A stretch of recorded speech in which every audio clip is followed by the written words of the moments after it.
everybody. Welcome to Thursday evening, where we do a message that's rooted in living on purpose. This is Christ-centered, intentional living, using the wholeness of our being in the moment of each day. Heart, soul, mind, and strength, where we are focused in our emotional health, our physical health, our spiritual health, and our mental or our intellectual health.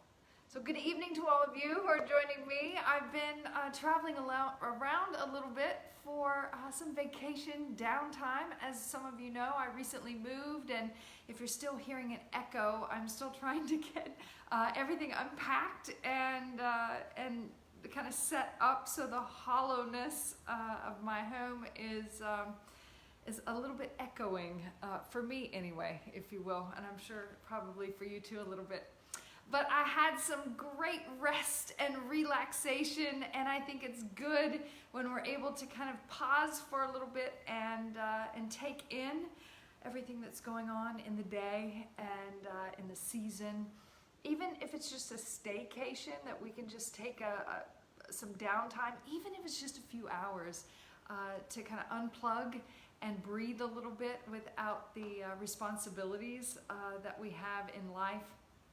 Grab yourself a caregiver or a babysitter or something like that if you need to, a fur babysitter even, and take a few hours even for yourself. I hope all of you are well, as I just give a general shout out to each one of you tonight, and thank you so much for the personal evening wishes. If you're joining recorded after this live stream is posted, please give me a shout out, because I would love to be able to say hello to you as I am now to those who are joining me live. Good evening, Mr. Agnew's in the house.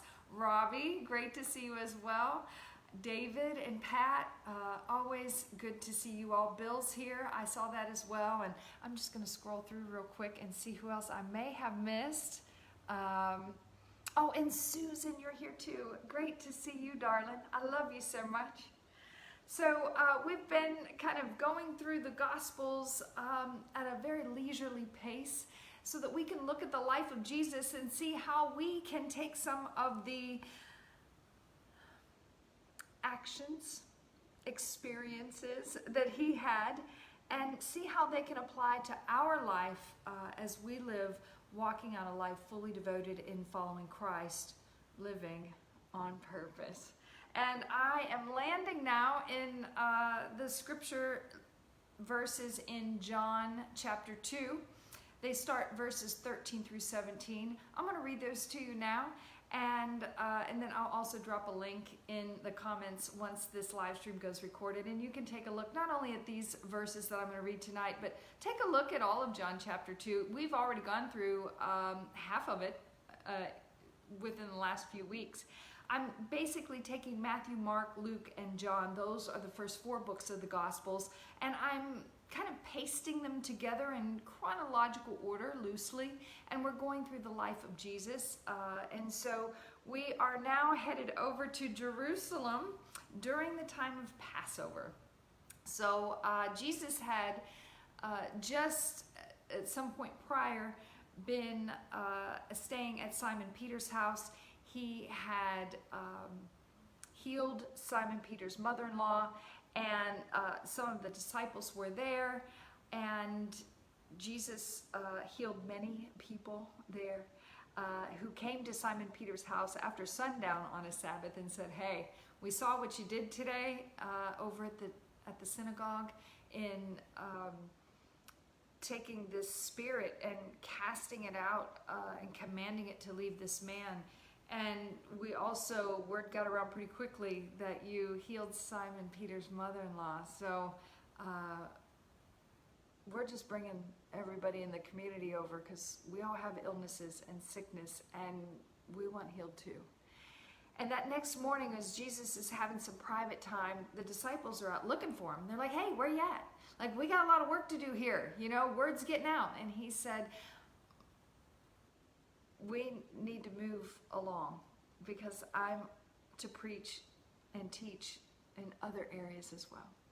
And so now they're moving on. And so he's been teaching throughout Galilee. And we're landing now in John chapter 2, verse 13, where it's nearing the time of Passover, and they're going to the temple in Jerusalem.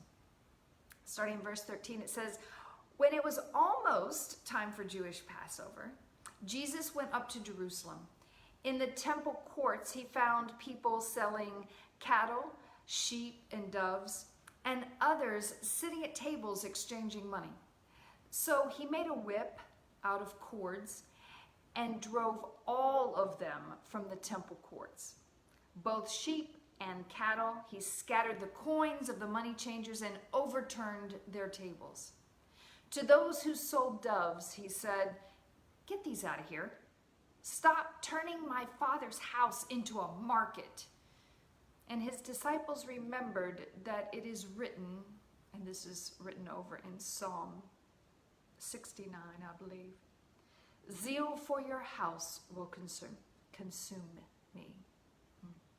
John chapter 2, verses 13 through 17. We are going to be here in these verses for probably the next 3 or 4 weeks. So get comfortable with them. I'll be reading them this is from John, but this account is in other books in the gospel, so we'll be looking at those as well, just to glean a little bit more out of this account for us. Jesus is angry.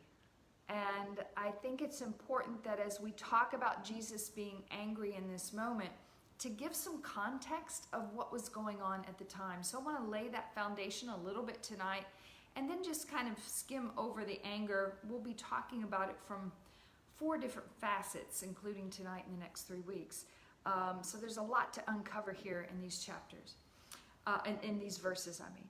But let's talk for a second about this Jewish Passover.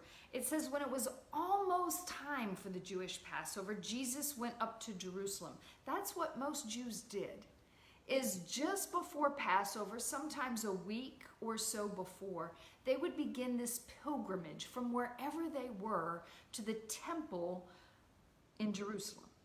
Now, King Herod had been renovating this place and adding columns and porticos and other areas. The temple itself, I found in some of the history of the original Jewish temple, that this tabernacle that had now been turned into a temple that had been now restored during this time of King Herod, the temple itself probably fit inside of a baseball field. But all of the expansion outside of it, probably about 10 football fields. So there's a pretty big area. Those who were allowed in the temple were the priests. So everyone else is basically outside of that. They're coming a week before because this is a time where everybody's going to be there. It's a major celebration, holiday, memory that's being shared as part of the culture, Jewish culture, and it is commanded by God as one of the festivals to be honored, and that they would never forget and always remember how the Lord brought the Jewish people out of slavery, out of Egypt. And so the temple itself, we have priests, and all of those priests descended from Aaron, which is Moses' brother. So just to kind of give you the context, Aaron was the high priest, and his descendants are the ones who are overseeing the temple. And Moses, Aaron's brother, is the one who brought the people out of Egypt. So this tribe of priests are the ones who are kind of officiating everything that goes on within the temple itself. What were some of the things that they did? Well, they slaughtered animals. That's what they did. Among other duties, part of it was bringing in the sacrifices. So you brought your sacrifice to the temple because of any number of reasons, whether it be an offering for sin, maybe your wife had a baby, Perhaps there was an illness where someone recovered from. It could be a thank offering in giving gratitude for something. There were plenty of reasons to bring offerings. But there was a pilgrimage for festivals, and one of those festivals or times of the year where a sacrifice was brought by all of the Jewish people was Passover. And so you bring your animal offering to the temple, and the priest takes it away from you and brings it back. It brings you back roasted, whatever you brought, whether that be beef or lamb, and you were to sit and eat that as a family. So the temple was a place for animal offerings, and that makes it completely typical for this temple to have a lot of animals around, and for people to have animals there. And there were also grains that were offered, liquids were offered, oils and things like that. There were also pigeons that were offered. Pigeons were offered for those who couldn't afford to bring a larger animal to the temple for a sacrifice. So the temple was pretty organized in the terms of sacred places and where people could go and how far they could go into the temple itself, reserved for the priests, and then the inner courts, outer courts, and so forth, the porticos. So there was pretty much an understanding of who you were and how close you could get in based upon who you were. And there were Jews and there were also Gentiles. And Gentiles could not enter in any farther than the outer court, called the Court of Gentiles.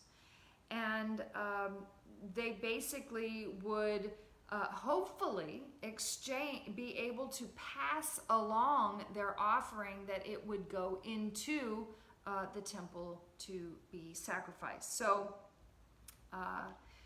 now we understand, as I read again, that when it was almost time for the Jewish Passover, Jesus went up to Jerusalem, just like everybody else. Okay? It's also a time of purity. So you must be able to go and attend in a place of purity. It's good to be there, to get set up there, because there's going to be a lot of people there, and you want to make sure that also you're going to be in a place of purity to be able to participate in the festival. Impurity was already assigned under the Jewish law of what was considered pure and impure. And most of the time it was just based on natural circumstances. If a woman was menstruating, she was considered impure. If a husband and wife were having sexual relations, that was considered sexually or impure. If there was a death and you were burying the dead, you became impure. So having a child, now you're impure for so many days after that child is born. And there were a lot of other rules too. I'm just giving you laws, if you will, but there were a lot of other things that would make you impure. So for them to be there and prepare themselves in a place of purity in order to be able to participate in this festival. So we see here that Jesus went up to Jerusalem, and in the temple courts he found these people that were selling cattle and sheep and doves and others sitting at the tables exchanging money. Not uncommon. People are on a pilgrimage to get to Jerusalem. They all don't live there in the city, okay? And they all aren't going to Uber over there or take a flight, right? They're traveling, and they're usually traveling in clans with their families. So they may be traveling for days to get there. And if you have a sacrifice that you're willing to give, you're going to have to also travel that sacrifice to the temple. Or you're going to take the purest lamb that you have, and you're going to sell it before you leave, and you're going to take that money to the temple, so that when you get there, you can buy one and then be able to offer that as a sacrifice. There's big business going on to have the purest of the animals available for the sacrifice. And these animals are running around in the courts ready to be sold. And there are people coming from other countries, other areas that don't have the same coin as what's being done here, okay? The Tyrian coin, the Jewish coin, the shekel, okay, that they may have another coin from another part of the country, a territory, under different rule, you know, the Roman Empire, for example, okay? So maybe they have Roman coins. So there's money changers happening here so that you can get the right currency, buy the appropriate animal for the money that you've got, and be able to make that sacrifice. So the fact that this was happening here seems not a problem. Like, people need sacrificial animals, and there are people here who are obviously selling them for those who are coming great distances and don't have them, and for whatever reason didn't or couldn't bring them that sacrifice offering with them. So Jesus made a whip out of cords and drove them all out of the temple courts. The sheep, the cattle, he scattered the coins of the money changers, he overturned the tables. He was hot when he saw this. He's like, what the heck is going on? Really? Really? What are y'all doing up in here? To those who sold the doves, he said, get these out of here and stop turning my Father's house into a market. So I gave you a little bit of history on some things to kind of look at, what was happening during the times, why things were there, the temple being a place of offering, the festival, how things were kind of organized, undergoing that ritual purification in order to be a part of the festival and come forward to bring the sacrifice. But let's just take a look at this for a second. Just for tonight. We'll hit this from a few different angles. But just the animals themselves. They're messy. They're in the temple courts. They are defecating everywhere. They smell. You're having to feed them. So I'm sure there's grain, straw, hay. It's loud. They're running around. Or they're corralled up. People can't get in and out. They can't get to further into the temple courts. It's a mess. Is this what the temple of God has been reduced to, as a place to collect dung?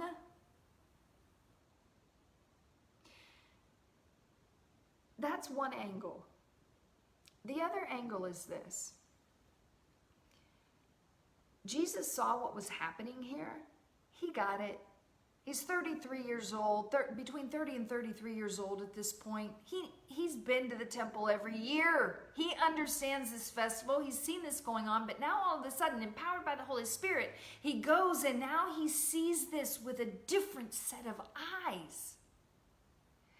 And he says, hey, listen, This is my Father's house. This is where people are coming to the festival to worship God. And this here where you have all of this set up in the outer courts is the court of the Gentiles.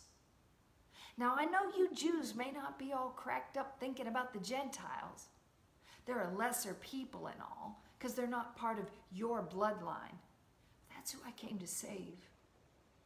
And here they are in the outer courts. This is as far as they get in. And you're disrespecting them. And you're disrespecting the Father's house. Because you've turned this area, which is also a place of worship, maybe not for you Jews, because you can get in a little closer, but for the Gentiles it is. I would venture to say that got him a little riled up.